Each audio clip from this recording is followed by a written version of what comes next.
K Shivakumar ಅವರ ಈ ತ್ಯಾಗದ ಮಾತಿನ ರಹಸ್ಯದ ಆಳಕ್ಕಿಳಿಯೋಕೆ ಮುಂಚೆ ಒಂದು ಮಾತಂತೂ ಬಹಳ ಸ್ಪಷ್ಟ. ಡಿ ಕೆ ಶಿವಕುಮಾರ್ ಅವರು ಪದೇ ಪದೇ ತಾವೊಬ್ಬ ನಿಷ್ಠಾವಂತ ಕಾಂಗ್ರೆಸ್ನ ಕಾರ್ಯಕರ್ತ ಅನ್ನೋದನ್ನ ಬೇರೆ ಬೇರೆ ವೇದಿಕೆಗಳಲ್ಲಿ ಬೇರೆ ಬೇರೆ ಸಂದರ್ಭದಲ್ಲಿ ಹೈಕಮಾಂಡ್ ನಾಯಕರ ಮನ ಮುಟ್ಟುವಂತೆ ಹೇಳಿದ್ದು ನಮಗೆ ಗೊತ್ತೇ ಇದೆ.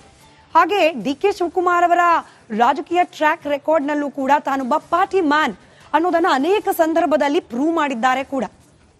ಹೀಗಾಗಿ ಹೈಕಮಾಂಡ್ ಯಾವ ನಿರ್ಧಾರವನ್ನ ಕೈಗೊಂಡ್ರೂ ಕೂಡ ನಾನದಕ್ಕೆ ಬದ್ಧ ಅನ್ನೋದನ್ನ ಈಗ ರಾಜ್ಯದಲ್ಲಿ ಸಿಎಂ ಕುರ್ಚಿ ಸಲುವಾಗಿ ಎದ್ದಿರುವ ಈ ಸುನಾಮಿ ರೀತಿಯ ಫೈಟ್ ನ ಸಂದರ್ಭದಲ್ಲೂ ಕೂಡ ಸ್ಪಷ್ಟಪಡಿಸುವ ಪ್ರಯತ್ನವನ್ನ ಮಾಡ್ತಿದ್ದಾರೆ ಡಿ ಕೆ ಶಿವಕುಮಾರ್. ಈ ಕುರ್ಚಿ ಫೈಟ್ ಒಂದ್ ಕಡೆ ನಡೀತಾ ಇದ್ರೆ ಅದೇ ಸಂದರ್ಭದಲ್ಲಿ ತ್ಯಾಗದ ವಿಚಾರದಲ್ಲೂ ಕೂಡ ಸಿದ್ದರಾಮಯ್ಯ ಹಾಗೆ ಡಿ ಕೆ ಶಿವಕುಮಾರ್ ಅವರ ನಡುವೆ ತ್ಯಾಗದ ಫೈಟ್ ಶುರುವಾದಂತೆ ಕಾಣ್ತಾ ಇದೆ. ಆಗ ಸಿಎಂ ತ್ಯಾಗ ಮೊನ್ನೆಷ್ಟೇ ಗಮನಿಸಿದ್ವಿ. ರಾಹುಲ್ ಗಾಂಧಿ ಅವರು, ಸೋನಿಯಾ ಗಾಂಧಿ ಅವರು ಅನೇಕ ತ್ಯಾಗಗಳನ್ನ ಮಾಡಿಬಿಟ್ಟಿದ್ದಾರೆ. ನಾವು ಕೂಡ ಅವರ ಜೀವನದಿಂದ ಪಾಠವನ್ನ ಕಲಿತು ಎಂಥದ್ದಾದ್ರೂ ಸಂದರ್ಭವಿದ್ರೂ ಸರಿ ತ್ಯಾಗ ಮಾಡಲಿಕ್ಕೆ ಸಿದ್ಧರಿರಬೇಕು ಅಂತ ಹೇಳಿ ಸಿದ್ದರಾಮಯ್ಯನವರು ಆಡಿದ ಮಾತನ್ನ ಗಮನಿಸಿದ್ರಿ. ಈಗ ಇವತ್ತು ಡಿ ಕೆ ಶಿವಕುಮಾರ್ ಅವರು ತ್ಯಾಗದ ಸ್ಮರಣೆಯನ್ನ ಮಾಡಿದ್ದಾರೆ. ಡಿ ಕೆ ಶಿವಕುಮಾರ್ ಅಂತ ಮಹತ್ವಾಕಾಂಕ್ಷಿ ರಾಜಕಾರಣಿಯ ಬಾಯಲ್ಲಿ ತ್ಯಾಗದ ಮಾತು ಬಂದ್ಬಿಟ್ರೆ ಪ್ರಶ್ನೆ ಉದ್ಭವ ಆಗೇ ಆಗತ್ತೆ. ಅಧಿಕಾರದ ಬಗ್ಗೆ ವೈರಾಗ್ಯ ಬಂದ್ಬಿಡ್ತಾ ಒಂದು ಕುರ್ಚಿಗಾಗಿ ಇಷ್ಟೆಲ್ಲ ಪೈಪೋಟಿನ, ಒಂದು ಕುರ್ಚಿಗಾಗಿ ಪಕ್ಷದ ಒಳಗಿರುವವರೇ, ಅವರದ್ದೇ ಪಕ್ಷದ ಒಳಗಿರುವವರೇ ಇಷ್ಟೆಲ್ಲ ಮಸಲತ್ತು ಮಾಡ್ತಾರ? ಬೇಕಾ ಈ ಅಧಿಕಾರ? ಇಂಥದ್ದೊಂದು ವೈರಾಗ್ಯ ಬಂದಿದೆಯಾ? ಡಿ ಕೆ ಶಿವಕುಮಾರ್ ಅವರ ಪೊಲಿಟಿಕಲ್ ಜರ್ನಿಯನ್ನ ಗಮನಿಸಿದ್ರೆ ಈ ಅಂಶವನ್ನ ನಂಬೋದು ಸ್ವಲ್ಪ ಕಷ್ಟ ಆಗತ್ತೆ. ವೈರಾಗ್ಯ ಬಂದಿರಬಹುದು ಅನ್ನೋದನ್ನ ಒಪ್ಪಲಿಕ್ಕೆ ಸ್ವಲ್ಪ ಕಷ್ಟ ಆಗತ್ತೆ. ಅಥವಾ ಹತಾಶರಾಗ್ಬಿಟ್ರ ಡಿ ಕೆ ಶಿವಕುಮಾರ್ ಅವರು? ಸುಭದ್ರ ಬಹುಮತ ಪಕ್ಷವನ್ನ ಈ ಮಟ್ಟಕ್ಕೆ ಗೆಲ್ಲಿಸಿಕೊಂಡು ಬಂದು ಅಧಿಕಾರದನ್ನ ಸ್ಥಾಪನೆ ಮಾಡೋ ಹಂತದಲ್ಲಿ ಡಿ ಕೆ ಶಿವಕುಮಾರ್ ಅವರ ಶ್ರಮ ಕೂಡ ಬಹಳಷ್ಟಿದೆ. ಇಷ್ಟೆಲ್ಲ ಶ್ರಮ ಪಟ್ಟು ಅಧಿಕಾರಕ್ಕೆ ಬಂದ ನಂತರ ಕೂಡ ಅದನ್ನ ಸರಿಯಾಗಿ ನಿರ್ವಹಿಸಲಿಕ್ಕೆ ಸಾಧ್ಯ ಆಗ್ತಾ ಇಲ್ಲ ಈ ಕುರ್ಚಿ ಕಲಹದಿಂದಾಗಿ ಅನ್ನೋ ಹತಾಶೆಯಿಂದಾಗಿ ತ್ಯಾಗದ ಮಾತನಾಡಿದ್ರ ಡಿ ಕೆ ಶಿವಕುಮಾರ್. ಕೇವಲ ಡಿ ಕೆ ಶಿವಕುಮಾರ್ ಅವರು ಈ ಸಂದರ್ಭದ ತ್ಯಾಗದ ಬಗ್ಗೆ ಮಾತ್ರ ಮಾತನಾಡಿಲ್ಲ.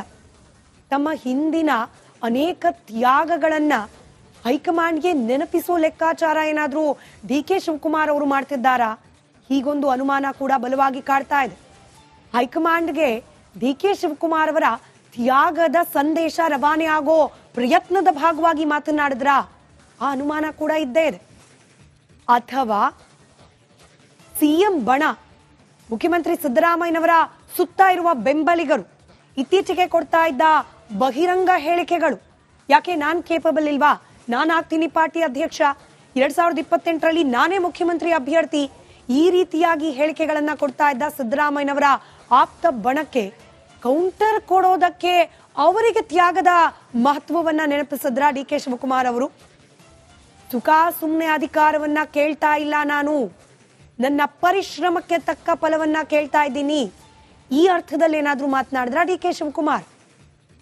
ಈ ಹಿಂದಿನಿಂದಲೂ ಕೂಡ ಒಬ್ಬ ನಿಷ್ಠಾವಂತ ಪಕ್ಷದ ಕಾರ್ಯಕರ್ತನಾಗಿ ದುಡಿಯೋ ಸಂದರ್ಭದಲ್ಲಿ ಇಷ್ಟೆಲ್ಲ ತ್ಯಾಗಗಳನ್ನ ಮಾಡಿಬಿಟ್ಟಿದ್ದೇನೆ, ಮರ್ತು ಹೋಗ್ಬಿಟ್ಟಿದ್ದೀರಾ ತಾವು ಅನ್ನೋ ಪ್ರಶ್ನೆಯ ಅರ್ಥವಾಗಿ ತ್ಯಾಗದ ಮಾತನಾಡಿದ್ರ ಡಿ ಕೆ ಶಿವಕುಮಾರ್? ಏನೆಲ್ಲ ತ್ಯಾಗ ಮಾಡಿದ್ರು ಡಿ ಕೆ ಶಿವಕುಮಾರ್ ಅವರು ತಮ್ಮ ಪೊಲಿಟಿಕಲ್ ಜರ್ನಿಯಲ್ಲಿ ಗಮನಿಸ್ತಾ ಹೋಗೋಣ. ವಿದ್ಯಾರ್ಥಿ ಲೀಡರ್ ಆಗಿದ್ದಾಗಲೇ ಟಿಕೆಟ್ ಕೊಟ್ಟಿತ್ತು ಪಕ್ಷ, ಅದಕ್ಕೆ ಚಿರಋಣಿ ನಾನು ಅಂತ ಹೇಳಿ ಕೂಡ ಅನೇಕ ಸಂದರ್ಭದಲ್ಲಿ ಮಾತನಾಡಿದ್ದಾರೆ ಡಿ ಕೆ ಶಿವಕುಮಾರ್.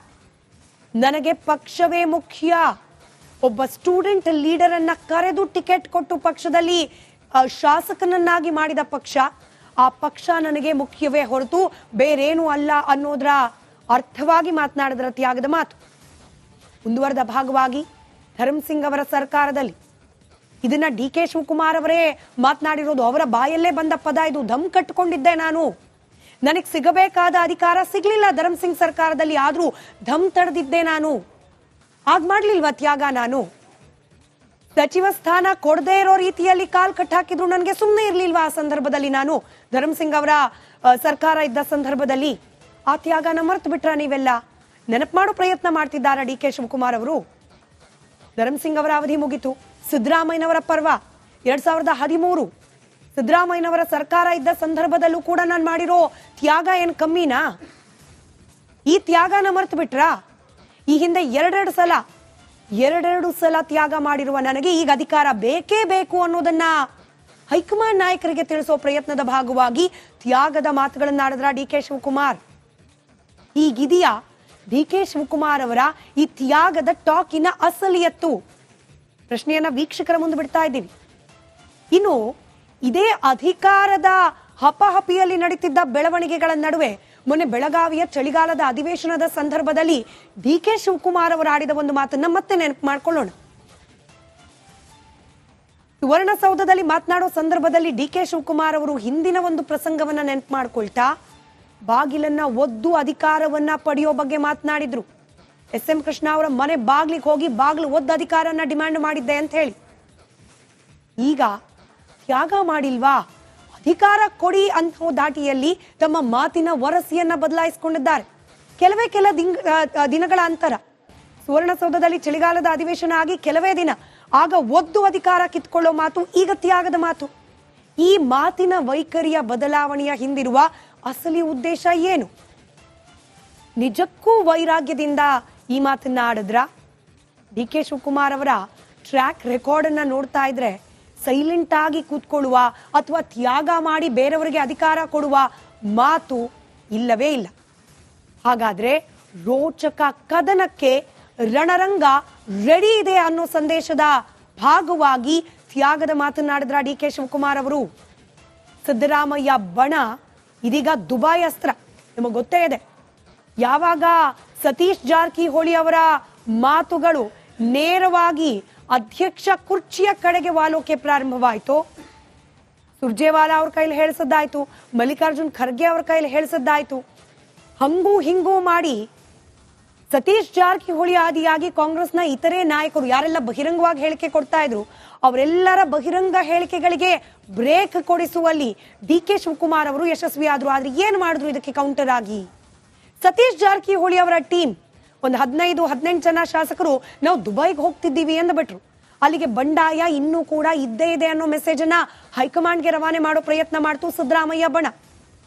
ಈ ದುಬೈ ಅಸ್ತ್ರಕ್ಕೆ ಪ್ರತ್ಯಸ್ತ್ರ ಹೂಡುವ ಭಾಗವಾಗಿ ತ್ಯಾಗದ ಮಾತುಗಳನ್ನಾಡಿದ್ರ ಡಿ ಕೆ ಶಿವಕುಮಾರ್ ಅವರು. ಈ ರೀತಿಯ ಅನುಮಾನಗಳು ಡಿ ಕೆ ಶಿವಕುಮಾರ್ ಅವರ ಈ ತ್ಯಾಗದ ಮಾತಿನ ಹಿಂದೆ ಇದ್ದೇ ಇದೆ. ಇದರ ಜೊತೆಗೆ ಡಿ ಕೆ ಶಿವಕುಮಾರ್ ಅವರನ್ನ ಕಟ್ಟಾಕೋಕೆ ಸಿದ್ದರಾಮಯ್ಯನವರು ಜಾರಕಿಹೊಳಿ ಅನ್ನೋ ವೈರ್ ಅನ್ನ ಬಳಕೆ ಮಾಡ್ಕೊಳ್ತಿದ್ದಾರೆ.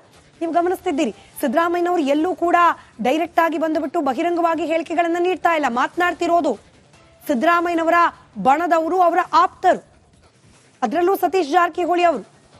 ಡಿ ಕೆ ಶಿವಕುಮಾರ್ ಅವರು ಯಾವ ರೀತಿ ಪ್ಲಾನ್ ಆಯ್ತು ಗಮನಿಸ್ತಾ ಹೋಗಿ. ಇವೆಲ್ಲ ಪವರ್ ಪ್ಲೇ ಯಾವಾಗಿನಿಂದ ಪ್ರಾರಂಭ ಆಯ್ತು ಅಂತ ಹೇಳಿ ಹೊಸ ಕ್ಯಾಲೆಂಡರ್ ವರ್ಷದ ಆಚರಣೆ ಸಲುವಾಗಿ ಡಿ ಕೆ ಶಿವಕುಮಾರ್ ಅವರು ಕುಟುಂಬ ಸಮೇತರಾಗಿ ಫಾರಿನ್ ಟೂರ್ಗೆ ಹೋದ್ರು. ಡಿ ಕೆ ಶಿವಕುಮಾರ್ ಅವರು ರಾಜ್ಯದಿಂದ ದೂರ ಆಗ್ತಾ ಇದ್ದ ಹಾಗೆ ಶುರುವಾಯಿತು ಇಲ್ಲಿ ಡಿನ್ನರ್ ಪಾಲಿಟಿಕ್ಸ್ ನ ಕೇಕ್. ಸತೀಶ್ ಜಾರಕಿಹೊಳಿ ಅವರ ಮನೆಯಲ್ಲಾಯ್ತು, ಪರಮೇಶ್ವರ್ ಅವರ ಮನೆಯಲ್ಲಿ ರೆಡಿಯಾಗಿ ಹೋಯ್ತು ಟೇಬಲ್. ಇನ್ನೇನ್ ಟೇಬಲ್ ಮೇಲೆ ಹೋಗಿ ಕೂರಬೇಕು ಅನ್ನೋ ಹೊತ್ತಿಗೆ ಹೈಕಮಾಂಡ್ ನಿಂದ ಡೈರೆಕ್ಟ್ ಆಗಿ ಆ ಡಿನ್ನರ್ ಪಾಲಿಟಿಕ್ಸ್ಗೆ ಬ್ರೇಕ್ ಹಾಕ್ಸಿದ್ರು ಡಿ ಕೆ ಶಿವಕುಮಾರ್. ಯಾವಾಗ ರಣದೀಪ್ ಸುರ್ಜೇವಾಲಾ ಅವರ ಕೈಯಿಂದಲೇ ಇಂಥದ್ದೊಂದು ಸಂದೇಶ ಕೊಡಿಸುವಲ್ಲಿ ಡಿ ಕೆ ಶಿವಕುಮಾರ್ ಅವರು ಯಶಸ್ವಿ ಆಗ್ಬಿಟ್ರು, ಕೊತ್ತ ಕುದಿಯೋಕ್ ಶುರು ಮಾಡ್ತು ಮುಖ್ಯಮಂತ್ರಿ ಸಿದ್ದರಾಮಯ್ಯ ಬಣ. ಬಂಡೆಗೆ ಹೇಗಾದ್ರೂ ಮಾಡಿ ಡೈನಮೈಟ್ ಇಡ್ಲೇಬೇಕು ಅನ್ನೋ ಪಣ ತೊಟ್ಟಂತೆ ಒಬ್ರಾದ ಮೇಲೊಬ್ರು ಮಾತನಾಡ್ಲಿಕ್ಕೆ ಪ್ರಾರಂಭ ಮಾಡಿದ್ರು. ಒಬ್ಬರಿಗೆ ಒಂದೇ ಹುದ್ದೆ ಅನ್ನೋ ಮಾತು ಮತ್ತೆ ಮುನ್ನೆಲೆಗೆ ಬಂದಿದ್ದೇ ಆಗ. ಡಿ ಕೆ ಶಿವಕುಮಾರ್ ಅವರ ಕೈಲಿ 3-4 ದೊಡ್ಡ ಜವಾಬ್ದಾರಿ ಕೊಟ್ಟಿದ್ದೀರಿ, ಪಕ್ಷದಲ್ಲಿ ನಿರ್ಣಯ ಆಗಿದೆಯಲ್ಲ, ಒಬ್ರಿಗೆ ಒಂದೇ ನಿರ್ಣಯ ಅಂತ ಹೇಳಿ ಇದನ್ನ ಜಾರಿಗೆ ತನ್ನಿ ಅಂತ ಹೇಳಿ ಪಟ್ಟು ಹಿಡಿದು ಕೂತ್ರು. ಒಂದಾ ಡಿ ಕೆ ಶಿವಕುಮಾರ್ ಅವರು ಪಾರ್ಟಿ ಪ್ರೆಸಿಡೆಂಟ್ ಆಗಿರಬೇಕು, ಇಲ್ಲ DCM ಆಗಿರಬೇಕು, ಎರಡರಲ್ಲಿ ಒಂದು ನೀವು ಆಯ್ಕೆ ಮಾಡಿ. ನೇರವಾಗಿ ಪ್ರಶ್ನೆ ಮಾಡ್ಲಿಕ್ಕೆ ಪ್ರಾರಂಭ ಮಾಡಿದ್ರು ಕಾಂಗ್ರೆಸ್ನ ನಾಯಕರು. ಕೆಪಿಸಿಸಿ ಅಧ್ಯಕ್ಷದ ಅವಧಿ ಮುಗ್ದೋಗಿದೆ, ಹೆಚ್ಚುವರಿಯಾಗಿ ನಿರ್ವಹಿಸುತ್ತಿದ್ದಾರೆ, ಕೆಳಗಿಳಿಯೋಕ್ ಹೇಳಿ ಡಿಮ್ಯಾಂಡ್ ಮಾಡ್ಲಿಕ್ಕೆ ಪ್ರಾರಂಭ ಮಾಡಿದ್ರು ಸಿದ್ದರಾಮಯ್ಯ ಬಣದ ಸದಸ್ಯರು.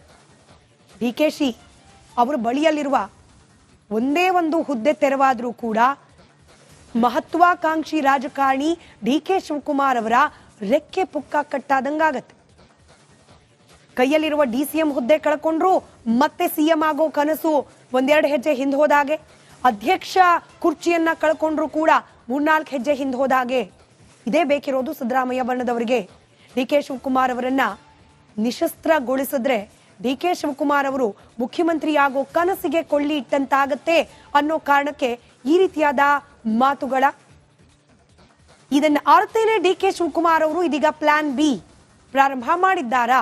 ಅಧ್ಯಕ್ಷ ಪದವಿ ಕೈ ಜಾರಿದ್ರೆ ಆಯ್ತು, ನಾನು ತ್ಯಾಗ ಮಾಡ್ಬಿಡ್ತೀನಿ ಅಧ್ಯಕ್ಷ ಪಟ್ಟವನ್ನ, ಆದ್ರೆ ಆ ಪಟ್ಟದಲ್ಲಿ ನನ್ನ ಸಹೋದರನನ್ನ ಕೂರಿಸಿ, ಡಿ ಕೆ ಸುರೇಶ್ ಅವರಿಗೆ ಅಧ್ಯಕ್ಷ ಸ್ಥಾನವನ್ನ ಕೊಡಿಸಿ ಅನ್ನೋ ಅರ್ಥದಲ್ಲಿ ಈ ಮಾತನ್ನಾಡಿದ್ರ.